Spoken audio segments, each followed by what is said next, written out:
Olá a todos, bem-vindos à terceira semana de aulas de Matemática 1, na versão remota. E essa semana a gente vai começar a falar de um tipo específico de função, que é a função afim, ok? Então, deixa eu colocar na tela aqui os slides e já podemos começar. Então, especificamente a gente vai falar, vai definir, vai falar do gráfico, vai falar também, né, o que seria a função inversa, que é assunto da aula passada, e vai estudar um pouquinho do sinal da função afim, ok? Continuaremos daí na semana que vem. Muito bem. Então, definição. Dados dois números reais, a e b, uma função é dita afim se ela é dada da seguinte forma. Então, a gente está definindo aqui, domínio da função são os reais, contradomínio os reais, e a regra associa a cada x do domínio o número ax mais b, onde a e b são esses números reais dados, ok? Então, toda função que tiver esse formato de regra aqui, com esse domínio e contradomínio, é chamada de função afim. Algumas observações quanto à nomenclatura. Então, quando o a é zero, ou seja, quando a gente tem f de x igual a b, a gente diz que a função é constante, porque ela não vai mudar o seu valor conforme eu mudo x. Por outro lado, se o a é diferente de zero e o b é igual a zero, a gente chama a função de linear. Então, seria o caso em que f de x é igual a vezes x. Então, eu tenho só o primeiro termo aqui. Então, a gente diz que é uma função linear. Uma função afim, ou uma função linear é sempre uma função afim, mas uma função afim nem sempre é linear. Da mesma forma, toda constante é afim, mas nem toda afim é constante. Depois a gente vai ver um pouco mais sobre os gráficos desses tipos de função. Outra classificação interessante que a gente pode falar é essa que está aparecendo aqui. Se tanto A quanto B forem zero, então seria o caso de eu ter a função f de x igual a zero. Então, a gente diz que a função é a função nula, ok? Dá zero sempre. Se o A for zero e o B não for zero, que é esse caso aqui, né? Que a gente tem aqui com B diferente de zero, então a gente tem uma função polinomial de grau zero. E se os dois forem diferentes de zero, na verdade, aqui eu não preciso ter o meu B diferente de zero, deixa eu apagar isso aqui. Só o A diferente de zero já garante que eu tenho uma função polinomial de grau 1, tá? Então, vocês já devem ter estudado polinômios lá no ensino fundamental. Então, aqueles polinômios podem ser enxergados como funções, e aí eles têm o grau, que é o expoente, né? O maior expoente que vai aparecer. Então, isso aqui, essas funções polinomiais são conteúdo de Matemática 6. Se vocês quiserem dar uma olhadinha nos vídeos de Matemática 6, vocês vão ver lá a definição geral. E aí, nesse caso, né, nessa disciplina aqui, nessa aula especificamente, a gente está estudando as funções polinomiais de grau 0 ou grau 1, tá certo? Então, aqui seriam as funções da forma ax mais b, onde o a não é zero. Tenho esse termo aqui. Ok? Então, só os nomes aí que podem nos ajudar. Vamos falar um pouquinho agora sobre o significado desses coeficientes. Então, esse a e esse b que aparecem aqui, eles são chamados de coeficientes, ok? Coeficientes da função de primeiro grau, coeficientes da função polinomial.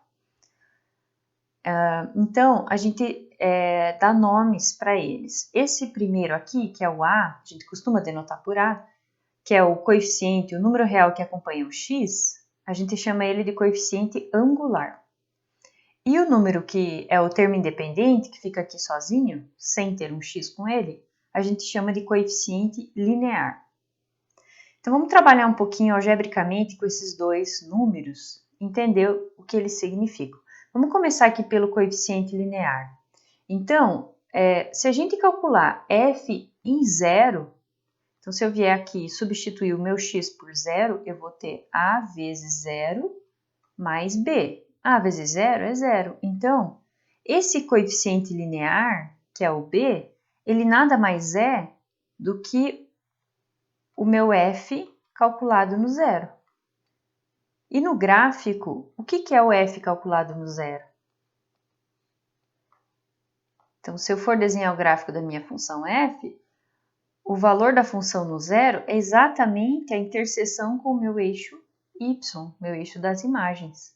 Então, esse valor b nada mais é do que o ponto onde o gráfico vai cortar o eixo y, tá certo?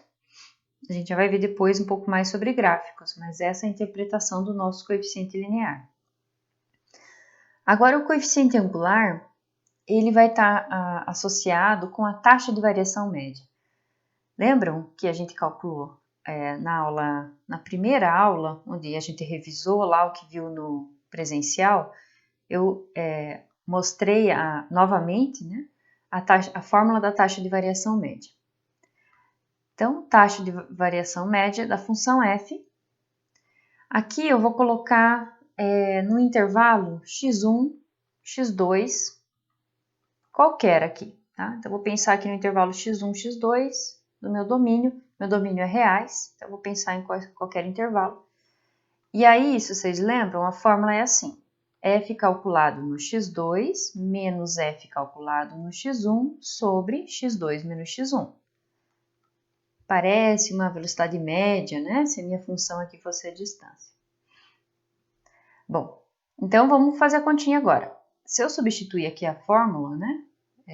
x2 na fórmula, então vai ficar ax2 mais b menos tudo o que é o f de x1, que seria ax1 mais b, sobre x2 menos x1.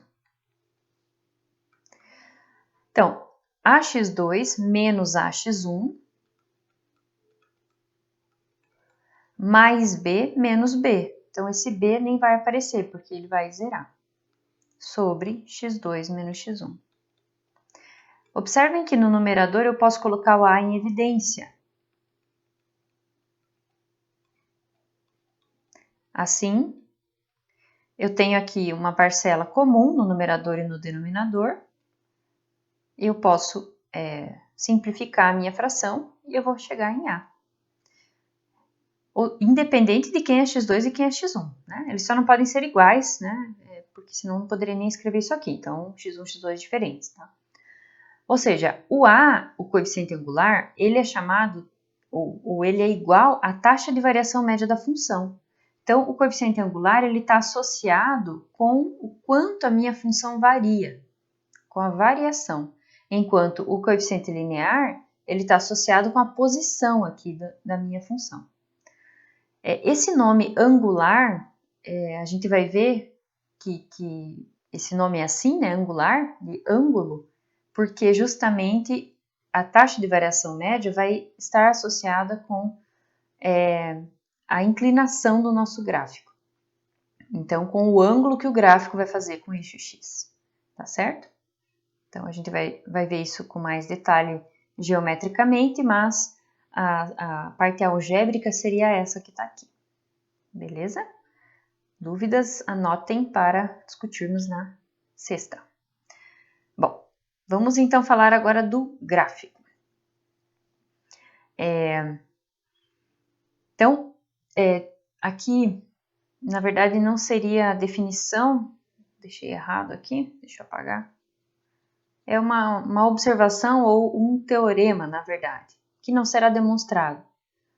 No livro está demonstrado, tanto no Balestre quanto no IESE. Então, eu vou colocar aqui teorema. O gráfico de uma função afim é uma reta. Então, vocês estão acostumados a desenhar retas, né? Conhecem esse conceito da geometria plana há bastante tempo, então o gráfico vai ser sempre uma reta. Deixa eu trocar a cor aqui para a gente poder escrever ali no vermelho. Aí, no branco, né? Para dar para enxergar. Então, por exemplo, o gráfico de uma função pode ser isso aqui. Suponho que esteja reto e que esteja desenhado até o fim. Então, isso aqui representa o gráfico de uma função afim. f de x. Então, como a gente viu, o valor onde corta aqui é b, tá? E o a, ele está associado com a taxa de variação média, ou seja, quando eu ando 1 para frente, aqui para a direita da minha reta, quando eu ando 1, mexo 1 para cá, eu vou subir a. Então, nesse caso aqui, se eu andar do 0 até o 1, eu vou subir esse tanto aqui. Então, esse tamanho, digamos, seria o meu A. Não é bem o tamanho, porque vai ter o caso do A negativo, né? Mas a gente já vai ver isso. Então, o A é essa taxa de variação média. Se a gente pegar esse triângulo que eu desenhei aqui e considerar esse ângulo aqui dentro, que é o ângulo alfa, ele é igual a esse ângulo aqui, concordam? Porque esse triângulo que está desenhado ali, ele é semelhante ao triângulo que eu tenho aqui. Isso decorre do fato do gráfico ser uma reta, tá? Então, eu tenho dois triângulos retângulos. Aqui, lembrando que é A se aqui embaixo for 1, né? Foi essa a minha hipótese. Então, esse ângulo alfa que aparece aqui é o ângulo que a reta faz com o eixo do x, a partir, né, no sentido anti-horário. Então, eu meço o ângulo partindo do eixo do x anti-horário. Por esse triângulo aqui, da trigonometria que vocês aprenderam lá no 9º ano, a gente sabe que a tangente do ângulo alfa é cateto oposto sobre cateto adjacente. Então, o A, que é o nosso coeficiente angular aqui, nada mais é que a tangente do ângulo que a reta faz com o eixo x, no sentido anti-horário. Tá certo? Então, essa é uma relação importante que justifica o nome, né, do coeficiente angular com essa interpretação geométrica. E o B aqui, essa interseção. Vamos dar uma olhadinha no GeoGebra?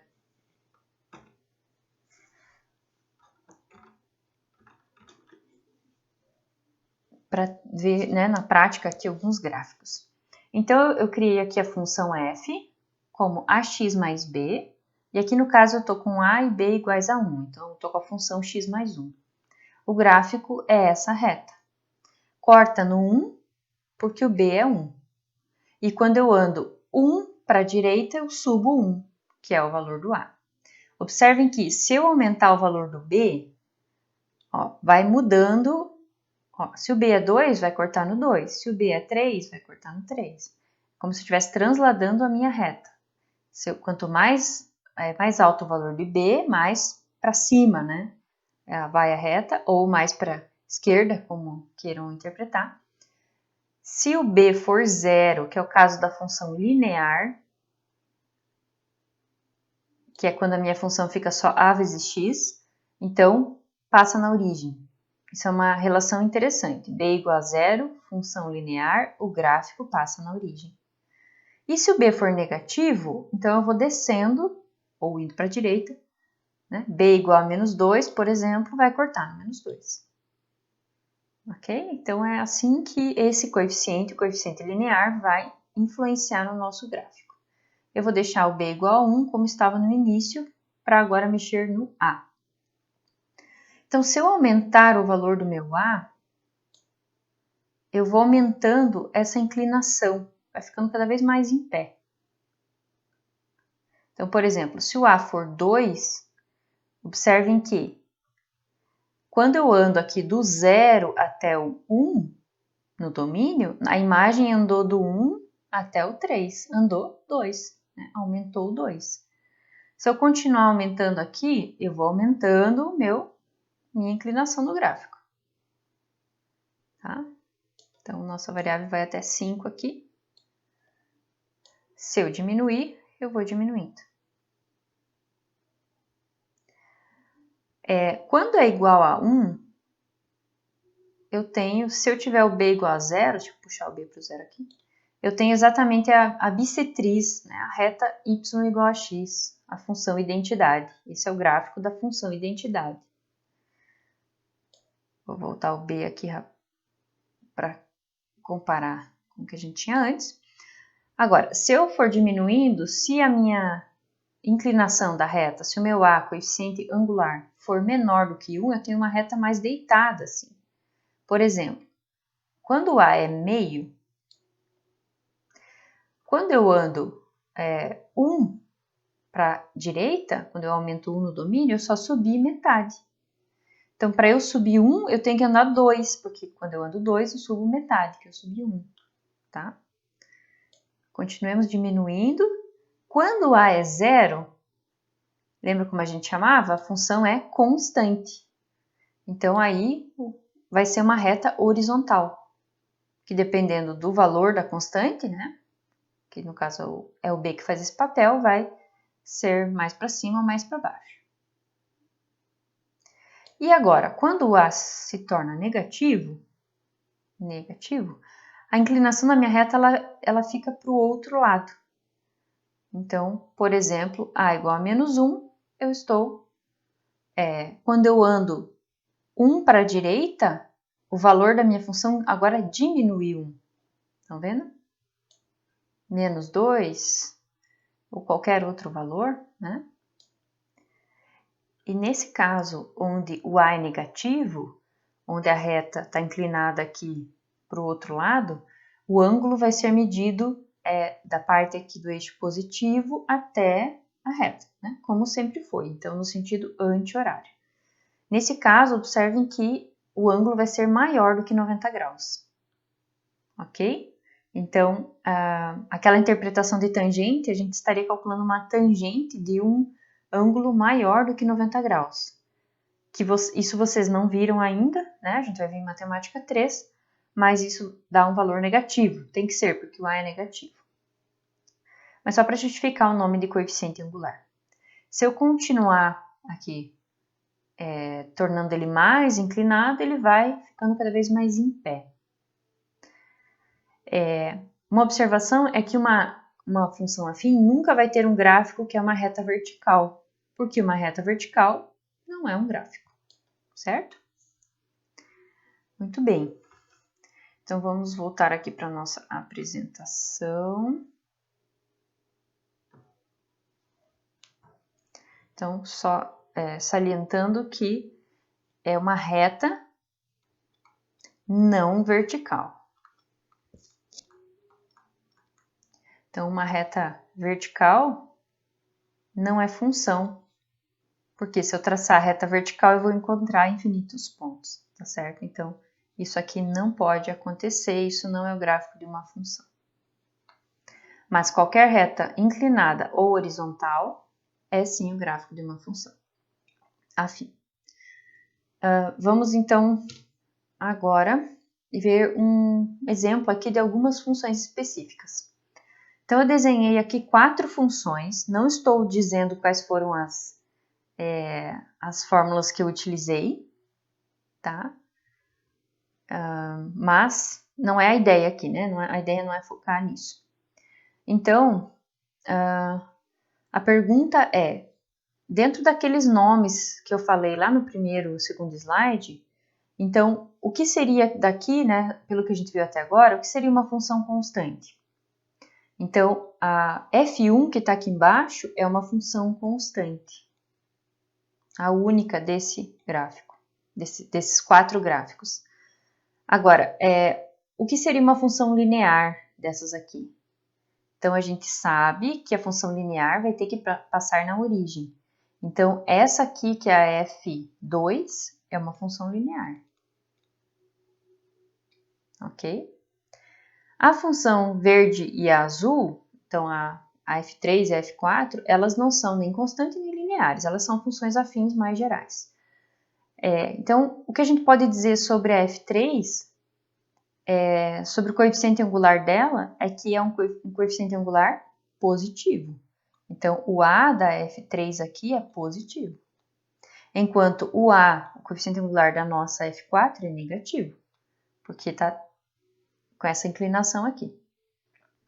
Uma coisa interessante aqui, ó, é que a rosa e a verde, elas são paralelas, né? São retas paralelas. Então, isso significa que elas têm a mesma inclinação. Significa que elas fazem o mesmo ângulo aqui. Ou seja, elas têm o mesmo valor de A. Então, o coeficiente angular do F3 e o coeficiente angular da F2 são iguais. Tá? Isso é uma coisa interessante. Que mais que a gente pode falar? Acho que uma coisa importante também é a gente falar o seguinte, que quando o A é positivo, a nossa função é crescente, certo? Então, o conceito de crescente foi revisado na primeira aula. Nesse caso, a gente tem a rosa e a verde crescente. Ou seja, quando eu ando para a direita, eu aumento o valor da minha imagem. Quando o A é negativo, quando o coeficiente angular é negativo, a minha função é decrescente. Ou seja, conforme eu vou para o lado direito do meu domínio, os valores da função decrescem. E quando o A é zero, a função é constante. Então, essa seria uma classificação quanto ao crescimento da minha função afim. Ok? Muito bem. Agora, vamos tentar obter as fórmulas para essas funções. Então, vamos começar aqui pela F1.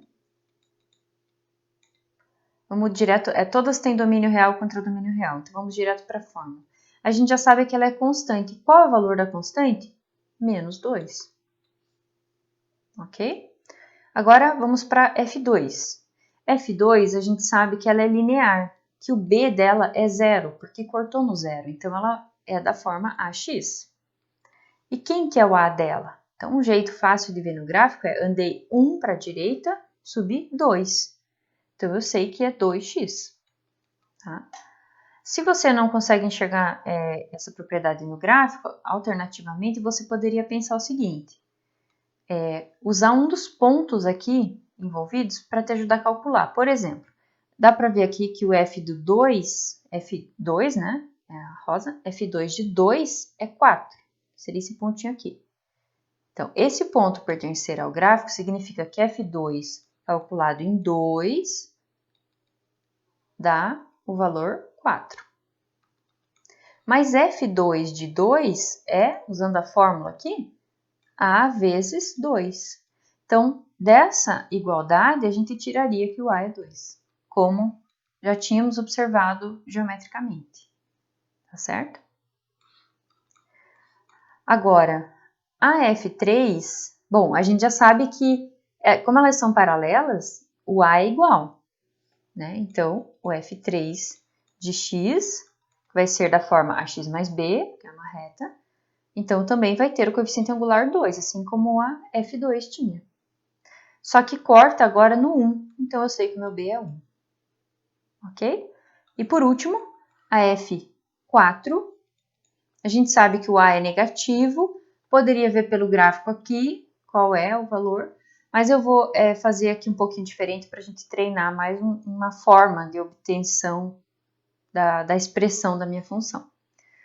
É o que eu estou chamando de obtenção da fórmula.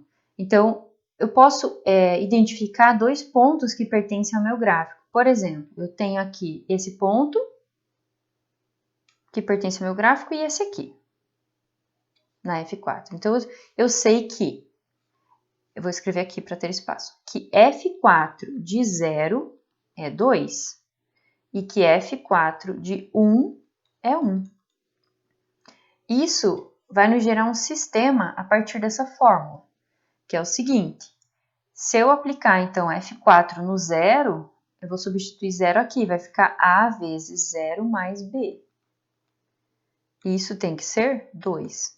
Se eu aplicar no 1, então vai ficar A vezes 1 mais B. Isso tem que ser 1. Então, daqui, automaticamente, B é 2. Se eu substituir aqui o B por 2, passo para o outro lado.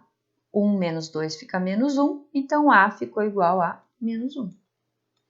Eu obtive, então, os dois coeficientes que eu precisava, e a minha função F4 vai ser menos x mais 2. Essa é a fórmula dessa expressão aqui, ok? Então, essa é a forma com mais contas, mais trabalhosa. Poderia ser usada em todos os outros casos, você identificar, né? É uma técnica que funciona em todos os casos, mas não é preciso. Existem caminhos mais rápidos, né? Geométricos, para ajudar a encontrar a forma. Bom, vamos agora para um exemplo que seria mais uma aplicação do que a gente viu até agora. Então, os gráficos de retas, então de duas retas, por exemplo, no plano, está associado com sistemas de equações 2x2, que a gente também, né, já estudou lá no ensino fundamental. Então, eu peguei aqui os gráficos das retas do exemplo anterior, tá? Então, essa aqui, função azul, era a função f4 de x, que a gente viu que era menos x mais 2, e a rosa era f2, né? Que a gente viu lá que era 2x. Então, quando a gente está pensando em sistema de equações, na verdade a gente faz a associação do f de x com y, que a gente já fazia na função inversa também, né? Então, y igual a 2x junto com y igual a menos x mais 2 é um sistema de equações formado por essas duas retas aqui. Cada equação dessa representa os pontos da reta. Alternativamente, isso aqui poderia também estar mais misturado, do tipo menos 2x mais y igual a 0, e aqui x mais y igual a 2. Então, normalmente a gente encontra assim, né? Com os números aqui e as variáveis aqui, ordenadas. Então, esses dois sistemas são a mesma coisa, só reorganizei. Então, o que significa resolver esse sistema? Então, provavelmente vocês já devem até ter resolvido aí enquanto eu falo. Vocês podem resolver somando as equações ou isolando uma variável e substituindo na outra equação. São técnicas que a gente aprende no ensino fundamental para resolver isso. Mas o que eu quero mostrar para vocês aqui é que a solução já está dada aqui no gráfico, pelo menos visualmente, que é esse ponto aqui, ó. Porque o que o sistema está perguntando? Ele está perguntando, me diga quem são os valores de x e y que satisfazem essa equação e essa ao mesmo tempo, ou seja, que pertencem a essa reta e a essa ao mesmo tempo. Então, está aqui, é esse ponto. Vai ser 0, alguma coisa, o x e o y vai ser 1, alguma coisa. Então, eu já sei. Como não é um valor exato, aqui não caiu bem na malha, né? Na quina da malha aqui, vamos fazer a continha rapidamente. Então, eu vou fazer o seguinte, já está isolado aqui, vou pegar isso aqui e vou substituir na de baixo. Então, vai ficar 2x igual a menos x mais 2. Se eu passar esse x para lá, então eu obtenho que x é 2/3. Se eu voltar com esse valor de x aqui, eu obtenho o meu valor de y, que é 2 vezes 2/3, que é 4/3. Se fosse para escrever em decimal, então isso é a dízima 0,6, né? Dízima periódica 0,6. E essa aqui é a dízima periódica 1,3, com o período 3 se repetindo. Então, é 0,6666, aqui 1,3333. Então, esse é o valor, né? O ponto XY procurado é o ponto 2/3, 4/3, que é esse ponto aqui. Então, já sei que é o 2/3, 4/3. Ok? Então, quando vocês tiverem um exercício perguntando a interseção de retas, basta resolver um sistema. Ou quando tiver um sistema para resolver, vocês podem desenhar para, de repente, já não precisar fazer conta e achar alguma coisa geometricamente aqui. Ok? Bom, por último, vamos falar aqui do sinal da função afim. Também eu vou querer falar da função inversa, mas vamos falar do sinal antes. Então, o que significa estudar o sinal de uma função qualquer, né? Não afim somente. significa identificar os valores do domínio da função, os valores x do domínio da função, para os quais a função, o valor da função, a imagem nesse x é positivo, negativo ou nulo. Então, é saber quais x vão gerar qual resultado. Ou seja, em símbolos, né? Positivo, negativo ou nulo. Tá certo? Então, por exemplo, se eu tenho aqui uma função afim que tem esse gráfico aqui. Então, deixa eu trocar de cor aqui para não virar uma bagunça.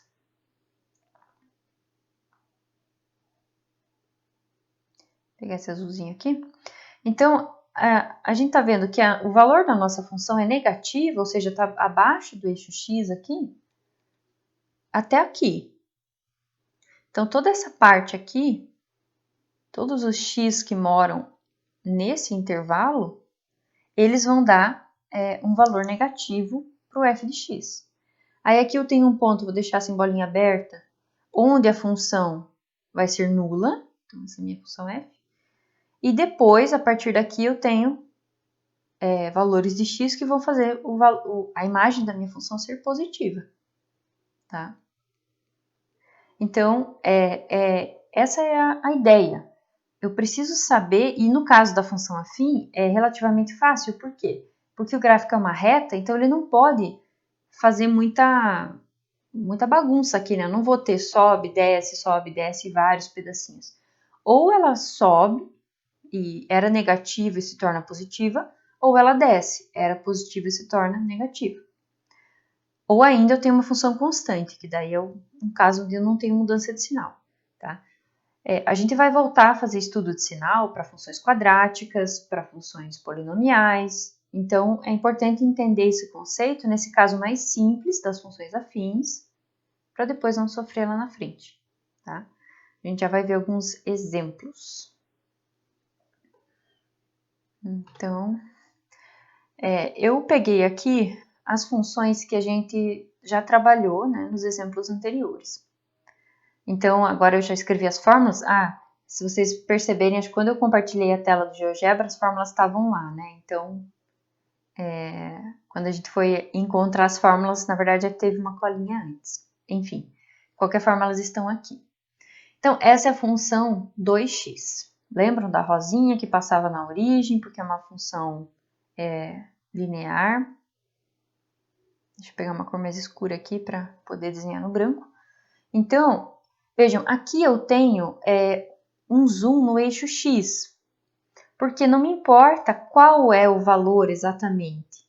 Me importa onde que era negativo e onde que é positivo. Se é muito positivo ou pouco positivo, não importa, né? Então, ela era uma função que ela cruzava aqui assim, passava aqui. Então, aqui é o valor onde dá zero. Para cá, dá negativo, tá para baixo. Vou marcar sinais de menos aqui. E para cá, o valor da função é positivo. Então, eu sei disso por quê? Porque, claro, a gente já tinha desenhado, mas eu tenho aqui um coeficiente angular positivo, então eu sei que ela sempre sobe, né? Ela é crescente. Ok? Então, a resposta para esse estudo do sinal seria assim, para x menor do que zero, essa função deixa eu voltar. Não é positiva, é o contrário, negativa. Negativa, que é isso aqui, né? Quando x está menor do que zero, a função é negativa. Para x maior do que zero, a função é positiva. E para x igual a zero, a função é também igual a zero, que é esse ponto aqui. Tá certo? Vamos fazer agora esse outro aqui, que é a função f3 lá, que era o gráfico verde. E aí essa aqui eu denotei usando essa notação aqui de maior e menor. Aqui eu vou denotar usando intervalo, tá? Então, onde será que essa função se anula? Esse é o fundamental, a gente tem que encontrar onde ela se anula. Bom, se eu isolar o x, eu obtenho menos meio. Menos meio. Então, menos meio está aqui. Então, aqui que ela vai se anular. E agora, ela cresce ou decresce? Como o coeficiente angular é positivo, ela cresce. Ela vem aqui crescendo. Então, ela era negativa, se torna zero e depois positiva. Então, fazer essa cerquinha de sinais aqui ajuda a gente a dar a resposta depois do estudo do sinal. Então, se x pertence ao intervalo de menos infinito até menos meio aberto, então f de x é negativo. Se o x pertence ao intervalo do menos meio até o mais infinito, então a função é positiva. E se x é igual a menos meio, então f de x é zero. Ok? Isso aqui é uma resposta para um estudo de sinal completo. Mais 2 exemplos, tá? Para estudar, né, as 4 funções que a gente tinha desenhado lá originalmente. Então, aqui eu tenho a função f4, que ela era aquela função com gráfico em azul. Então, de novo, a gente tem que relembrar onde é que ela cortava o eixo x, ou seja, quando que ela dava zero. Bom, vou isolar o x, vou passar ele para cá, e x vai ficar igual a 2. Então, aqui é onde a minha função cortava. Agora, como o meu coeficiente angular aqui é menos 1, ela é decrescente. Então, ela vinha aqui, cortando, decrescendo. Ou seja, ela era positiva, se tornou zero aqui e ficou negativa. Tá? Então, aqui, na verdade, eu deveria colocar o 4, né? Da mesma forma que nos anteriores, deixa eu corrigir. Eu deveria colocar aqui 2, 2, 2. Aqui, 3, 3, 3. Para ficar certinho depois. Bom, então, a gente já está vendo aqui que vou usar uma notação levemente diferente. Se x pertence ao intervalo de menos infinito até o 2, então isso implica que o f4 de x é positivo. X pertencer do 2 aberto até mais infinito, então o f4 de x é negativo. E o x ser igual a 2 implica que a função é zero, foi o que a gente calculou. Tá? Por último, o caso da função constante. A função constante, onde é que ela vai ser zero? Essa aqui, f(x) igual a menos 2. Nunca vai ser zero. Eu posso colocar o x que eu quiser aqui, nunca vai ser zero. O gráfico dela, se vocês lembrarem, está aqui para baixo, assim, né? Era uma reta aqui para baixo. Então, o que significa isso? Que essa função ela é sempre negativa. Então, o estudo de sinal dessa função diz o seguinte, que f1 de x é positivo, positivo não, negativo, corrigindo.